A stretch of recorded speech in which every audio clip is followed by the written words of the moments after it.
Good evening, I'm Lucina, and this is Skyline News. Tonight, we begin with a tragic and deeply troubling development in the ongoing conflict between Israel and Hamas. An Israeli airstrike early Saturday has struck a school compound in northern Gaza, where displaced Palestinians were seeking refuge. According to local officials in Gaza, the strike has resulted in the deaths of dozens of people, with many more injured. The airstrike hit as people gathered in a prayer hall within the school, a place they believed would provide them with safety amidst the relentless violence. However, what they encountered was unimaginable carnage. Hazen Almogani, a resident of Gaza City who arrived at the scene shortly after the strike, described finding bodies and body parts strewn across 2 floors of the building. Almogani, who has been documenting daily life in Gaza throughout the 10 months of this war,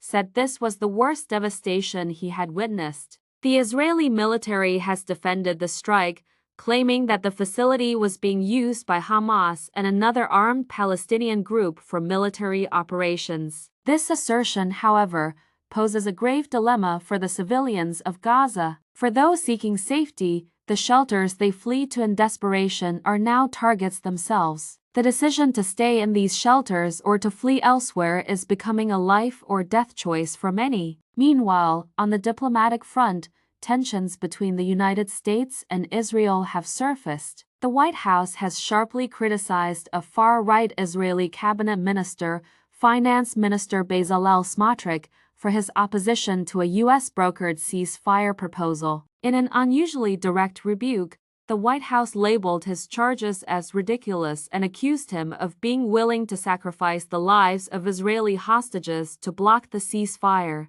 In other related news, the Biden administration has decided not to halt security assistance to an Israeli military unit, the Netzah Yehuda Battalion, despite previous findings of human rights abuses by the unit. The State Department stated that Israel has taken remedial steps to prevent further offenses, thus allowing the continuation of U.S. support under the Leahy Law. As this conflict continues, the human toll is mounting, and the decisions being made on both sides are having profound consequences. We'll keep you updated on this developing story. For now, we turn to other news from around the world. Thank you for watching Skyline News. Stay safe, and good night. Don't forget to subscribe to our channel for more updates on this and other breaking stories.